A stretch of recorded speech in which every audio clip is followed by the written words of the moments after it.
ಸರ್ಕಾರಿ ಜಮೀನುಗಳು ಗೋಮಾಳಗಳು ಬಲಾಢ್ಯರಿಂದ ಅಕ್ರಮ ಒತ್ತುವರಿಯಾಗ್ತಾ ಇದ್ದು ಕೆಲವು ಸಂಘಟನೆಗಳ ಹೋರಾಟದಿಂದ ಕೆಲವು ಸರ್ಕಾರದ ಕೈವಶವಾಗಿದೆ. ಇತ್ತೀಚೆಗಷ್ಟೇ ಬೆಂಗಳೂರು ಗ್ರಾಮಾಂತರ ಹದಗೂರಿನಲ್ಲಿ ಭೀಮ್ ಪ್ರಜಾ ಸಂಘದ ಪ್ರತಿಭಟನೆಯ ಕಿಚ್ಚಿಗೆ ಬೆಚ್ಚಿ ಒತ್ತುವರಿಯಾಗಿದ್ದ 11 ಗುಂಟೆ ಜಮೀನು ತೆರವಾಗಿ ವಾಪಸ್ ಸರ್ಕಾರಕ್ಕೆ ಸಿಕ್ಕಿದ್ದು ಗಮನಾರ್ಹ. ಹೌದು, ಬೆಂಗಳೂರು ಪೂರ್ವ ತಾಲೂಕು ಕೆಆರ್ಪುರ ಹೋಬಳಿಯ ಹಗದೂರು ಗ್ರಾಮದಲ್ಲಿ ವಶಪಡಿಸಿಕೊಂಡ ಸರ್ವೆ ನಂಬರ್ 11ರ 11 ಗುಂಟೆ ಸರ್ಕಾರಿ ಜಮೀನನ್ನ ಬಡವರಿಗೆ ಅನುಕೂಲವಾಗಲಿ ಅಂತ ಸರ್ಕಾರಿ ಆಸ್ಪತ್ರೆಗಾಗಿ ಮೀಸಲಿಡುವ ಬಗ್ಗೆ ಹಾಗೂ ಅಕ್ರಮವಾಗಿ ಒತ್ತುವರಿ ಮಾಡಿರುವ ನಿವೃತ್ತ ಗ್ರಾಮ ಸಹಾಯಕ ಸಿ ರಮೇಶ್ ಹಾಗೂ ಇವರ ಮಗನಾದ ಹಾಲಿ ಗ್ರಾಮ ಸಹಾಯಕ ವಿಶ್ವ ಹಾಗೂ ಗ್ರಾಮ ಸಹಾಯಕ ಚಂದ್ರು ಎಂಬುವವರ ಮೇಲೆ ಕಾನೂನು ಕ್ರಮ ಜರುಗಿಸಬೇಕು ಮತ್ತು ಅದನ್ನು ಎಸ್ಐಟಿ ತನಿಖೆಗೆ ಒಳಪಡಿಸಬೇಕು ಅಂತ ಕಂದಾಯ ಅಧಿಕಾರಿ ಪ್ರಶಾಂತ್ ಪಾಟೀಲ್ ಅವರಿಗೆ ವಿಜಯನಗರದ ನಿವಾಸಿಗಳು ಪ್ರತಿಭಟನೆಯ ಮೂಲಕ ಮನವಿ ಸಲ್ಲಿಸಿದ್ದಾರೆ. ಭೀಮ್ ಪ್ರಜಾ ಸಂಘದ ಸಂಸ್ಥಾಪಕ ರಾಜ್ಯಾಧ್ಯಕ್ಷರಾದ ವೈಟ್ ಫೀಲ್ಡ್ ಮುರುಗೇಶ್ ನೇತೃತ್ವದಲ್ಲಿ ನಡೆದ ಪ್ರತಿಭಟನೆಯಲ್ಲಿ ಸಂಘಟನೆಯ ಪದಾಧಿಕಾರಿಗಳು ಸಾರ್ವಜನಿಕರು ಭಾಗವಹಿಸಿದ್ರು. ಇನ್ನು ಈ ಸಂದರ್ಭದಲ್ಲಿ ಈಗಾಗಲೇ ನಿವೃತ್ತ ಗ್ರಾಮ ಸಹಾಯಕನಾದ ಸಿ ರಮೇಶ್ ಮತ್ತು ಇವರ ಧರ್ಮಪತ್ನಿಯವರಾದ ಕೆ ಶಾಂತಮ್ಮ ಎಂಬುವರ ಹೆಸರಿನಲ್ಲಿ ಹಕ್ಕುಪತ್ರ ಪಡೆದಿದ್ದು ಈಗ ಮತ್ತೆ ಆ ಖಾಲಿ ಜಾಗದಲ್ಲಿ ಇವರೇ ಕಟ್ಟಡ ನಿರ್ಮಿಸಲು ಮುಂದಾಗಿರುವುದನ್ನು ಭೀಮ್ ಪ್ರಜಾ ಸಂಘದ ಮುರುಗೇಶ್ ತೀವ್ರವಾಗಿ ಖಂಡಿಸಿದ್ರು. ಜೊತೆಗೆ ಇದೇ ಸ್ವತ್ತನ್ನ ಸರ್ಕಾರಿ ನೌಕರರಾದ ನಿವೃತ್ತ ಗ್ರಾಮ ಸಹಾಯಕ ರಮೇಶ್ ಸಿ ಹಾಗೂ ಅವರ ಮಗನಾದ ಹಾಲಿ ಗ್ರಾಮ ಸಹಾಯಕ ವಿಶ್ವ ಮತ್ತು ಮತ್ತೊಬ್ಬ ರಮೇಶ್ ಅವರ ಭಾಮೈದನಾದ ಗ್ರಾಮ ಸಹಾಯಕ ಚಂದ್ರು ಎಂಬುವರು ಕಾನೂನು ಬಾಹಿರವಾಗಿ ಕಬಳಿಸಿದ್ದಾರೆ.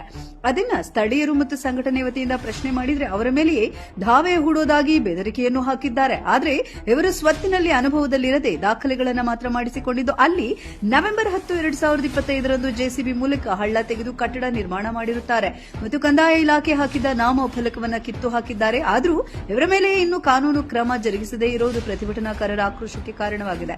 ಇದೇ ವೇಳೆ ಪ್ರತಿಭಟನೆಯ ಸಾರಥ್ಯ ವಹಿಸಿದ್ದ ವೈಟ್ ಫೀಲ್ಡ್ ಮುರುಗೇಶ್ ಮಾತನಾಡುತ್ತಾ ಹಗದೂರು ಗ್ರಾಮದ ಸರ್ವೆ ನಂಬರ್ 134ರಲ್ಲಿ 3 ಎಕರೆ 31 ಗುಂಟೆ ಸಿ ರಮೇಶ್ ಬಿನ್ ಚಿಕ್ಕ ವೀರಪ್ಪ ಹೆಸರಿನಲ್ಲಿ ಹಾಗೂ ಸರ್ವೆ ನಂಬರ್ 141ರಲ್ಲಿ 9 ಎಕರೆ 33 ಗುಂಟೆ ವೈಟ್ ಫೀಲ್ಡ್ ಸರ್ವೆ ನಂಬರ್ 35ರಲ್ಲಿ 39 ಗುಂಟೆ ಸೇರಿದಂತೆ ಹಲವು ಕಡೆ ಸೈಟ್ಗಳು ಮತ್ತು ನಿವೇಶನಗಳು ಇರುತ್ತೆ. ಇದೆಲ್ಲ ಸಿ ರಮೇಶ್ ಅವರ ಒಟ್ಟು ಕುಟುಂಬದ ಆಸ್ತಿಯಾಗಿದ್ದು ಇವರು ಮೂಲತಃ ಶ್ರೀಮಂತರಾಗಿರುತ್ತಾರೆ. ಇಂತಹವರಿಗೆ 94ಸಿ ಅಡಿಯಲ್ಲಿ ಹಕ್ಕುಪತ್ರ ನೀಡಿರುವುದು ಎಷ್ಟು ಸರಿ ಅಂತ ಪ್ರಶ್ನಿಸಿದ ಮುರುಗೇಶ್ ಅವರು ಕೂಡಲೇ ಸದರಿ ಮೇಲ್ಕಂಡವರಿಗೆ ನೀಡಿರುವ ದಾಖಲೆಗಳನ್ನು ವಶಪಡಿಸಿ ಹಗದೂರು ವ್ಯಾಪ್ತಿಯಲ್ಲಿ ಬರುವ ಅಂಬೇಡ್ಕರ್ ನಗರ, ಗಾಂಧಿಪುರ, ವಿಜಯನಗರ, ಎಕೆ ಗೋಪಾಲನ್ ಕಾಲೋನಿ, ನಾಗೋಡನಹಳ್ಳಿ ಗ್ರಾಮದಲ್ಲಿ ಸಾವಿರಾರು ಬಡವರಿದ್ದು ಅವರಿಗೆ ನೀಡಬೇಕು ಮತ್ತು ಬಡವರ ಅನುಕೂಲಕ್ಕಾಗಿ ಆ ಜಾಗಗಳನ್ನು ಸರ್ಕಾರಿ ಆಸ್ಪತ್ರೆ ಕಟ್ಟಿಸಲು ಮೀಸಲಿಡಬೇಕು ಅಂತ ಭೀಮ್ ಪ್ರಜಾ ಸಂಘ ಮತ್ತು ಗ್ರಾಮಸ್ಥರ ವತಿಯಿಂದ ಮನವಿ ಮಾಡಿಕೊಳ್ತೇವೆ. ಈ ಹಿಂದೆ ಹಲವು ಬಾರಿ ಆಸ್ಪತ್ರೆ ಮೀಸಲಿಡಲು ಅರ್ಜಿಗಳನ್ನು ಈಗಾಗಲೇ ನೀಡಿರುತ್ತೇವೆ ಅಂತ ಸಹ ಸ್ಪಷ್ಟಪಡಿಸಿದ್ರು. ಈಗ ಏನು ಸುಮಾರು ವರ್ಷಗಳಿಂದ ಬರೀ 10 ವರ್ಷ 15 ವರ್ಷ ಅಲ್ಲ, ಸುಮಾರು ವರ್ಷಗಳು ಒಂದು 20-25 ವರ್ಷಗಳಿಂದ ಒಂದು ಅಗದೂರು ಗ್ರಾಮದ ಸರ್ವೆ ನಂಬರ್ 11ರಲ್ಲಿ 11 ಗುಂಟೆ ಜಾಗ ಇದೆ ಅಂತೇಳಿ ಕಂದಾಯ ಇಲಾಖೆಯವರು ಜಿಲ್ಲಾಧಿಕಾರಿಗಳೇ ಬಂದು ಅಲ್ಲಿ ತಂತಿ ಬೇಲಿ ಹಾಕಿ 11 ಗುಂಟೆ ಇದೆ ಸ್ವಾಮಿ, ಇದು ಗ್ರಾಮಸ್ಥರಿಗೆ ಅನುಕೂಲಕ್ಕಾಗಿ ಗ್ರಾಮಸ್ಥರಿಗೆ ಏನಾದರೂ ತಗೊಳ್ರಿ ಅಂತೇಳಿ ಜಿಲ್ಲಾಧಿಕಾರಿಗಳು ಕೊಟ್ಬಿಟ್ಟು ಬಂದ್ರೆ ನಮಗೆ ಅಲ್ಲಿರ್ತಕ್ಕಂಥ ಗ್ರಾಮ ಸಹಾಯಕ ನನಗೆ 94ಸಿ ಹಕ್ಕುಪತ್ರ ಆಗೈತೆ ಅಂತ ಹೇಳಿ ಕೇಳಕ್ ಹೋದ್ರೆ ಎಲ್ಲರ ಮೇಲೆ ದೌರ್ಜನ್ಯ, ದಬ್ಬಾಳಿಕೆ. ಇವತ್ತು ಯಾವುದೋ ಒಬ್ಬ ಬಡವ ಬಂದು ಏನಾದ್ರೂ ಒಂದು 94ಸಿ ಒಂದು 20-30 ಸೈಟ್ ಹಾಕಿದ್ರೆ ಅದನ್ನ ತೆರವು ಮಾಡಂತ ಕೆಲಸ ಮಾಡ್ತೀರಾ? ಕಂದಾಯ ಇಲಾಖೆ ಅವರೇ ತಾವು 94ಸಿ ಹಕ್ಕುಪತ್ರ ಮಾಡಿಕೊಂಡು ನಾವು ರಾಜಾರೋಷವಾಗಿ ಅದರಲ್ಲಿ ಯಾರು ಕುಮ್ಮಕ್ಕಿಂತ ಮಾಡ್ತಾ ಇದಾರೋ ನಮ್ಗೆ ಗೊತ್ತಿಲ್ಲ. ಕೋಟ್ಯಾಂತರ ರೂಪಾಯಿ ಬೆಲೆ ಬಾಳುವಂತ ಇವ್ರಿಗೆ ಕಂದಾಯ ಗ್ರಾಮ ಸಹಾಯಕ ಇದಾರಲ್ಲ ಅವ್ರಿಗೆ ಕೋಟ್ಯಾಂತರ ರೂಪಾಯಿ ಬೆಲೆ ಬಾಳುವಂತ ಜಮೀನುಗಳಿದೆ, ಒಳ್ಳೆ ಕೋಟ್ಯಾಂತರ ರೂಪಾಯಿ ಬೆಲೆ ಬಾಳುವಂತ ಕಾರ್ಗಳಿದೆ, ಒಳ್ಳೆ ಬಂಗ್ಲೆಗಳಿದೆ. ಇಂಥವ್ರಿಗೆ 94ಸಿ ಹಕ್ಕುಪತ್ರ ಕೊಡ್ಬೋದಾ? 94ಸಿ ಹಕ್ಕುಪತ್ರ ಯಾರು ಕೊಡ್ಬೇಕಂದ್ರೆ ಎಲ್ಲಾದ್ರೂ ಒಂದು ಖಾಲಿ ಜಾಗ ಇತ್ತಂದ್ರೆ ಆ ಜಾಗದಲ್ಲಿ ಏನಾದ್ರೂ ಒಂದು ನಿರ್ಗತಿಕರು, ಒಂದು ಬಡವರು, ಒಂದು ಎಂಚು ಮನೆಯವರು, ಒಂದು ಸೀಟ್ ಮನೆಯವರು ಇದ್ರೆ ಅಲ್ಲಿ ಅವ್ರಿಗೆ ಕೊಡ್ಲಿಕ್ಕೆ ಆಗುತ್ತೆ.